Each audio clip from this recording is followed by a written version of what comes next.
This week, leaders from 9 Southeast Asia countries gathered in Melbourne for ASEAN-Australia Special Summit 2024. Despite not being a member of the association, Australia has maintained a consistent relationship with ASEAN.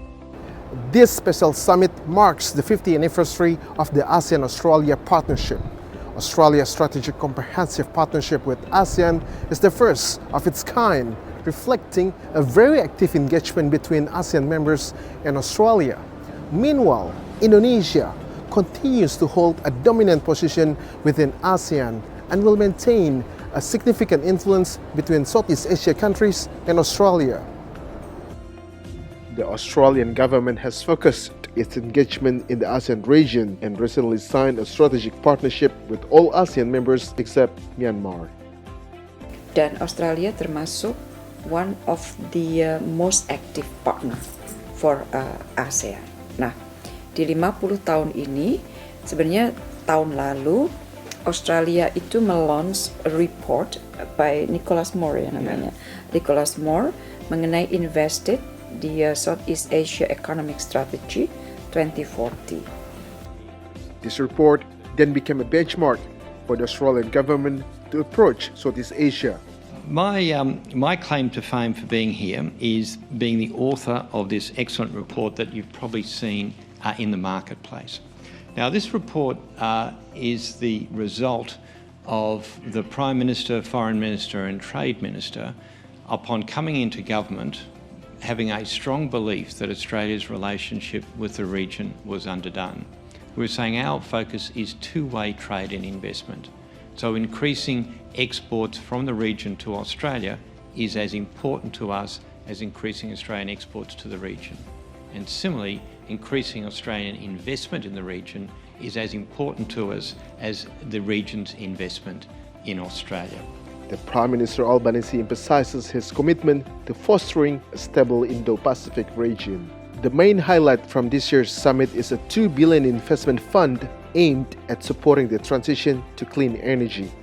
That is why I announced yesterday that Australia is establishing a $2 billion Southeast Asia investment financing facility to catalyse greater Australian investment in Southeast Asia. Through this facility, our government is saying to Australian companies that we want them to invest in Southeast Asia for the health of their own businesses and the broader Australian economy. On his final statement during the summit, the Australian Prime Minister highlighted that 2 technological hubs will be established in Vietnam and Indonesia.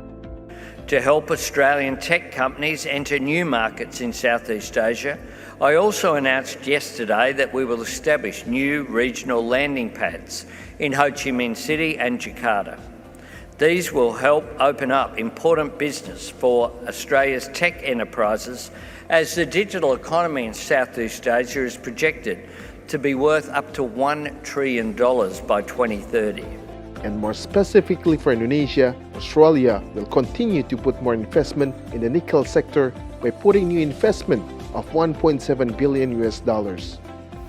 Australia is among the largest investors in Morowali. So nickel industry already invested $3 billion in their business in nickel in Indonesia, in Sulawesi. Now they plan to have an expansion of the production to produce the high-grade 3 class of nickel for electric vehicle and battery, and they are ready to invest $1.7 billion. This summit resulted in the Melbourne Declaration, which reaffirms the importance of maintaining and promoting peace, security, and stability in the region. It is very important for Indonesia and also ASEAN as a whole. What was the initial agenda of Australia to actually build this relationship between Australia and Southeast Asia countries? Australia is aware that Australian security depends on the situation in Southeast Asia. If we have the stable Southeast Asia, then Australia will be secure, politically. But actually important if we have welfare, progress, economic progress in Southeast Asia, Australia will also benefit from it. So I think this is the message that both Australia and ASEAN is working together on it. The joint statement also reiterated concerns about the dire humanitarian condition in Gaza, while also advocating for the release of hostages detained during the Israel-Hamas conflict. This is Mochamad Andri reporting for C Today from ASEAN-Australia Special Summit 2024, Melbourne.